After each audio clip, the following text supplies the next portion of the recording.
One of the things about my studio, various people will ask me, I have a number of different lathe stations. At one point I had 9 lathes in here. I'm down to 7 right now. I've sold off a few and downsized with the pandemic. But one of the features, I use a station over here as a teaching station, and I'll stand behind it for a minute because this lathe turns on and off quickly and is quieter than most. So if I turn it on and turn it off, I can do that relatively quickly. It's a mini lathe, and most of the teaching that I do, I'll do from this station.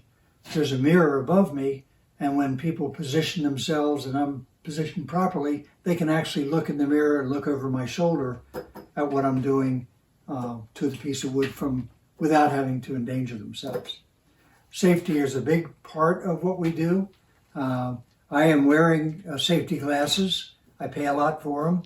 And we have a number of full face shields that are hanging up on the wall over there that right now they're a little dusty, but my students at different times will have. And I have face shields right by my station so that I can put them on. One of the other features is all the way across the room, there's a grinding wheel with special sharpening CBN wheels on it.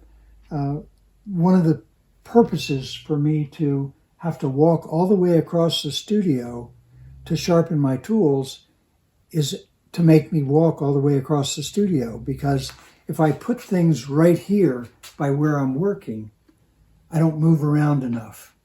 And I've gotten to an age where I need to keep moving a little bit more. And when I'm in the midst of turning multiples, when I'm doing a number of different pieces for a project, I don't want to become so staid and so sort of stuck in that spot that I don't force myself to move around. I talked about safety a little bit. This machine up here has Hepa filters in it. I have 2 of these running, and actually every 24 minutes when they're running, it's not running right now because we're taping, the air is being cleaned. And so that actually turned out to be an advantage with the pandemic because that was helping in some way.